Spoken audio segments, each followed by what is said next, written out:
आषाढ महिन्यातील मंगळवारी कुलदेवीला जर ही एक वस्तू अर्पण केली तर तुमची प्रत्येक मनोकामना पूर्ण होते असे शास्त्र सांगते। खरं तर आता आषाढ महिन्यातील फक्त 2च मंगळवार शिल्लक आहेत, त्यामुळे न विसरता कोणत्याही एका मंगळवारी हा उपाय करा। तुम्हाला तुमचे अपेक्षित फळ नक्की मिळेल। तर या सेवेची योग्य पद्धत काय आहे? कुलदेवीला कोणती वस्तू अर्पण करायची आणि ती कशी अर्पण करायची, ही संपूर्ण माहिती आजच्या व्हिडिओमध्ये आपण सविस्तर पाहणार आहोत, त्यामुळे हा व्हिडिओ शेवटपर्यंत नक्की पहा। नमस्कार प्रिय बंधू भगिनींनो, कुलदेवीच्या कृपेने तुमची प्रत्येक मनोकामना पूर्ण होवो हीच त्यांच्या पवित्र चरणी प्रार्थना। जर तुम्ही आपल्या चॅनलवर पहिल्यांदाच आला असाल तर चॅनलला सबस्क्राइब करून श्रीराज स्वामी विश्व परिवारात नक्की सामील व्हा आणि कॉमेंटमध्ये आपल्या कुलदेवीचं नाव श्रद्धेने अवश्य लिहा। तसेच व्हिडिओ आवडला तर लाईक करून तुमचा आशीर्वादही नक्की द्या। तर आता आपण मुख्य सेवेकडे वळूया। या पवित्र आषाढ महिन्याची समाप्ती ही 12 ऑगस्टला होणार आहे। हा महिना आपल्या कुलदेवीच्या उपासनेसाठी अत्यंत शुभ मानला जातो। या काळात श्रद्धेने कुलदेवीची सेवा केल्याने घरावर तिची कृपा राहते, कुटुंबाचं रक्षण होतं आणि सुख समृद्धीमध्ये वाढ होत असल्याचा अनेकांचा अनुभव आहे। म्हणूनच आषाढ महिन्यात अनेक घरांमध्ये कुलाचार पाळले जातात। सकाळ संध्याकाळ कुलदेवीला नैवेद्य दाखवला जातो, तिची मनापासून पूजा केली जाते आणि संपूर्ण कुटुंबाच्या कल्याणासाठी प्रार्थना केली जाते। आता आजच्या व्हिडिओमध्ये मी तुम्हाला एक अतिशय महत्त्वाचा उपाय सांगणार आहे। आषाढ महिन्यातील कोणत्याही एका मंगळवारी कुलदेवीला एक विशेष वस्तू अर्पण करायची आहे। श्रद्धेने ही सेवा केल्यास जीवनातील अडचणी, दुःख आणि दारिद्र्य दूर होण्यासाठी मार्ग खुला होतो। तसेच आपल्या मनातील इच्छा पूर्ण होण्यासाठीही कुलदेवीची कृपा मिळते। आषाढ महिन्यातील मंगळवार अनेक जण श्रद्धेने व्रत करून पाळतात। जर तुम्ही अजून हे व्रत सुरू केलं नसेल तर या आषाढ महिन्यापासून नक्की सुरुवात करा, कारण या आषाढ महिन्यात येणारं गुप्त नवरात्र हे आपल्या कुलदेवीला समर्पित मानलं जातं आणि मंगळवार हा दिवसही देवीच्या उपासनेसाठी अत्यंत शुभ मानला जातो। आपली कुलदेवी म्हणजे आपल्या संपूर्ण कुळाची कुलस्वामिनी, आपल्या कुटुंबाचं रक्षण करणारी, आपल्या वंशावर कृपा छत्र ठेवणारी अशी ती आदिशक्ती आहे। प्रत्येक घराची कुलदेवी वेगळी असते, पण आपल्या कुळाचं कल्याण करणारी शक्ती मात्र तीच असते।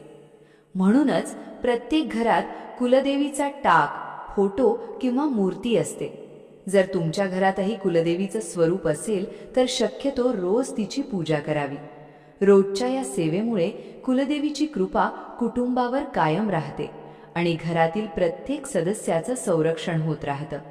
पण जर आपल्या हातून कुलदेवीची कोणतीच सेवा होत नसेल तर त्याचा परिणाम संपूर्ण कुटुंबावर जाणवू शकतो। विशेषतः मुलांच्या शिक्षणात, प्रगतीमध्ये किंवा इतर कामांमध्ये वारंवार अडथळे निर्माण होत असल्याचा अनुभव अनेक जण सांगतात। आता इथे एक गोष्ट लक्षात घ्या, आजही असे अनेक लोक आहेत ज्यांना स्वतःची कुलदेवी कोणती आहे हेच माहीत नसतं आणि त्यामुळे योग्य प्रकारे तिची उपासना करण्याची संधी त्यांना मिळत नाही।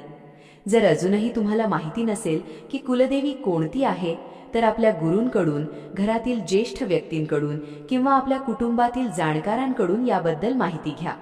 कुलदेवी निश्चित झाल्यानंतर तिचा टाक, फोटो किंवा मूर्ती देवघरात प्रतिष्ठित करून नियमित पूजा सुरू करा। आणि समजा इतकं करूनही तुम्हाला तुमची कुलदेवी समजत नसेल तर त्यासाठीही एक साधा मार्ग सांगितला जातो। काही दिवस सलग रात्री झोपण्यापूर्वी 108 वेळा नवर्ण मंत्राचा जप करा। ओम ऐं ह्रीं क्लीं चामुंडाय विच्चे। पूर्ण श्रद्धेने हा जप करून मग शांत मनाने झोपा। अनेक भक्तांचा असा अनुभव आहे की अशा साधनेदरम्यान कुलदेवी स्वप्नातून काही ना काही संकेत देते। त्या संकेतांमधूनही आपल्या कुलदेवीबद्दल माहिती मिळण्यास मदत होऊ शकते। काही जणांना हे ऐकून आश्चर्य वाटेल तर काही जणांना यावर विश्वास बसणार नाही, पण ज्यांना स्वतः अनुभव घ्यायचा आहे त्यांनी श्रद्धेने हा जप करून पाहावा। अनुभव हा प्रत्येकाचा वेगळा असतो। तर आता आपण प्रत्यक्ष सेवेची तयारी समजून घेऊया। सर्वप्रथम एक गोष्ट लक्षात ठेवा, ही सेवा करण्यासाठी आपल्या देवघरात कुलदेवीचा टाक, फोटो किंवा मूर्ती असणं आवश्यक आहे, कारण ही वस्तू आपण थेट कुलदेवीला अर्पण करणार आहोत. पण समजा तुमच्याकडे टाक, फोटो किंवा मूर्ती यापैकी काहीच नसेल, तर काळजी करू नका. अशा वेळी एक साधी सुपारी घ्या आणि तिलाच कुलदेवीचं प्रतीक मानून तिची श्रद्धेने पूजा करा.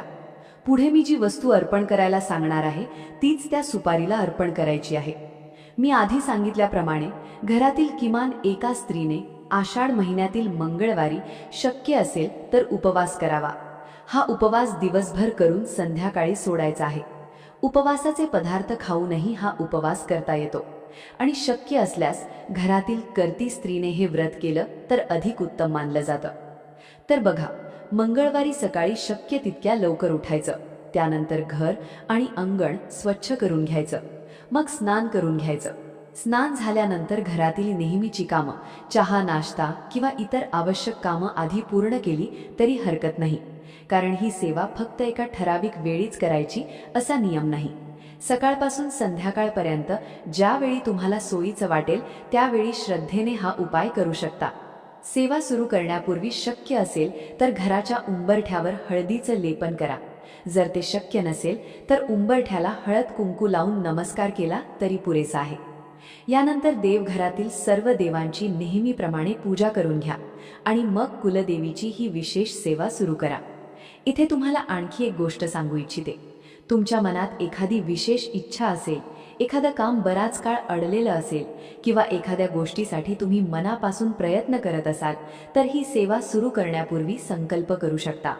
संकल्प म्हणजे आपल्या कुलदेवीसमोर मनातील इच्छा प्रामाणिकपणे व्यक्त करणं आणि तिच्या कृपेने त्या कार्यात यश मिळावं अशी प्रार्थना करणं. आणि जर तुम्हाला संकल्प न करता ही सेवा करायची असेल तरीही काही हरकत नाही. श्रद्धेने केलेली सेवा तितकीच महत्त्वाची असते. आता सर्वप्रथम आपल्या देवघरात गाईच्या तुपाचा एक दिवा प्रज्वलित करायचा आहे. शास्त्रानुसार कोणतीही पूजा किंवा सेवा अग्निदेवतेच्या साक्षीने केली तर ती अधिक मंगल मानली जाते. म्हणून शक्यतो तुपाचा दिवा लावण्याचा प्रयत्न करा. तरीही काही कारणामुळे तुपाचा दिवा लावणं शक्य नसेल तर तेलाचा दिवाही लावू शकता. दिवा लावल्यानंतर धूप, दीप आणि अगरबत्ती दाखवून पूजा पुढे सुरू करायची. आता जर तुमच्याकडे कुलदेवीचा टाक असेल तर त्यावर अभिषेक करा. फोटो असेल तर तो स्वच्छ आणि प्रेमाने पुसून घ्या. आणि जर तुम्ही सुपारीला कुलदेवीचं प्रतीक मानलं असेल तर त्या सुपारीवरही अभिषेक करायचा आहे. त्यानंतर एक ताम्हण घ्या. ताम्हण नसेल तर मोठं स्टीलचं ताट वापरू शकता, मात्र शक्यतो प्लास्टिकचं भांडं वापरू नका. त्या तांबळामध्ये सर्वप्रथम हळद आणि कुंकू एकत्र करून सुंदर स्वस्तिक काढा. त्यानंतर त्या स्वस्तिकावर हळद, कुंकू आणि अक्षता अर्पण करा. आता त्या स्वस्तिकावर कुलदेवीचा टाक, फोटो किंवा प्रतीक म्हणून ठेवलेली सुपारी प्रतिष्ठित करा. आता पुढचा टप्पा म्हणजे कुंकुमर्चन. सर्वप्रथम आपल्या कुलदेवीला श्रद्धेने कुंकुमर्चन करायचं आहे. देवीच्या चरणांपासून मस्तकापर्यंत कुंकू अर्पण करत ही सेवा करायची आहे.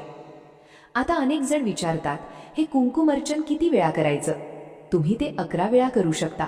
इच्छा असेल तर 21 वेळा करू शकता आणि अधिक वेळ साधना करायची असेल तर 108 वेळाही अर्चन केलं तरी चालेल.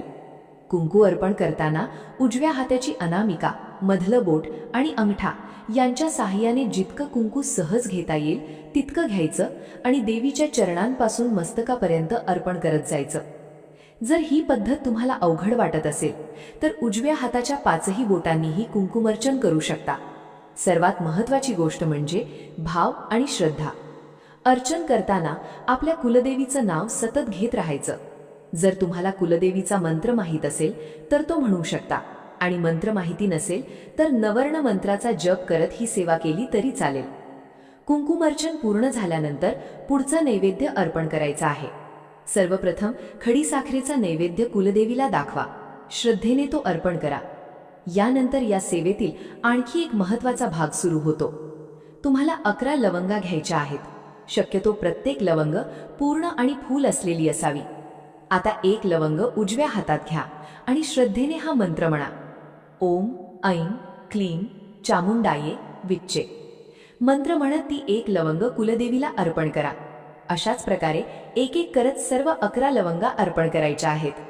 प्रत्येक लवंग अर्पण करताना मन पूर्णपणे कुलदेवीच्या चरणी ठेवायचं. सर्व लवंगा अर्पण झाल्यानंतर दोन्ही हात जोडून आपल्या मनातील इच्छा, मनोकामना आणि प्रार्थना कुलदेवी समोर व्यक्त करा. आणखी एक गोष्ट, जर त्या दिवशी सकाळी किंवा संध्याकाळी खिरीचा नैवेद्य तयार करणं शक्य असेल तर तोही नक्की दाखवा. विशेषतः आषाढ महिन्यातील किमान एका मंगळवारी तरी कुलदेवीला खिरीचा नैवेद्य अर्पण करण्याचा प्रयत्न जरूर करा. यासोबतच शक्य असेल तर कुलदेवीला फुलांचा गजरा किंवा वेणी अर्पण केली तरी ती सेवा अत्यंत मंगल मानली जाते.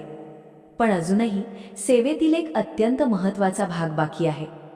खरं तर अशी एक वस्तू आहे जिच्याशिवाय अनेक जण कुलदेवीची पूजा पूर्ण मानत नाहीत. त्यामुळे पुढे सांगणार असलेली ही वस्तू काळजीपूर्वक समजून घ्या. ती वस्तू म्हणजे तांबूल, म्हणजेच पानाचा विडा. हा विडा तयार करण्यासाठी 2 विड्याची पाने घ्यायची आहेत. या पानांना खाऊची पानं असंही म्हटलं जातं. यानंतर त्या पानांवर थोडासा काथ, थोडीशी चुनी आणि थोडीशी बडीशेप ठेवायची आहे. त्यानंतर त्यामध्ये थोडी खडी साखर ठेवायची आहे आणि केशराच्या 2 पाकळ्या ठेवायच्या आहेत. यासोबतच एक अख्खी हिरवी वेलची देखील ठेवायची आहे. या सर्व वस्तू ठेवून व्यवस्थित विडा तयार करा.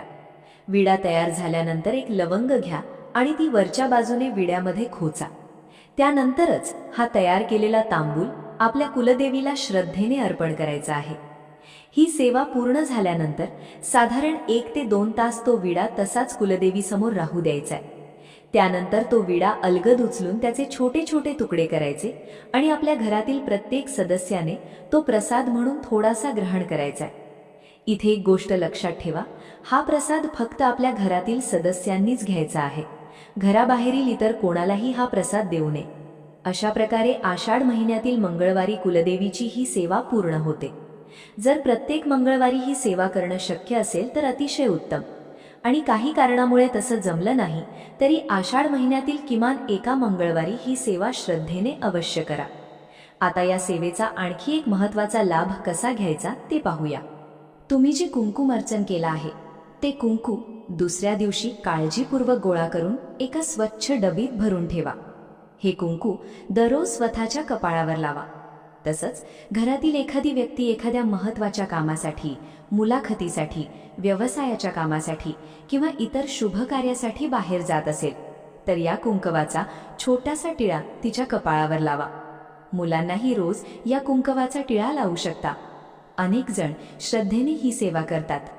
आणि आता शेवटची एक छोटी गोष्ट, कुलदेवीला अर्पण केलेल्या लवंगा स्वच्छ करून पुन्हा वापरू शकता.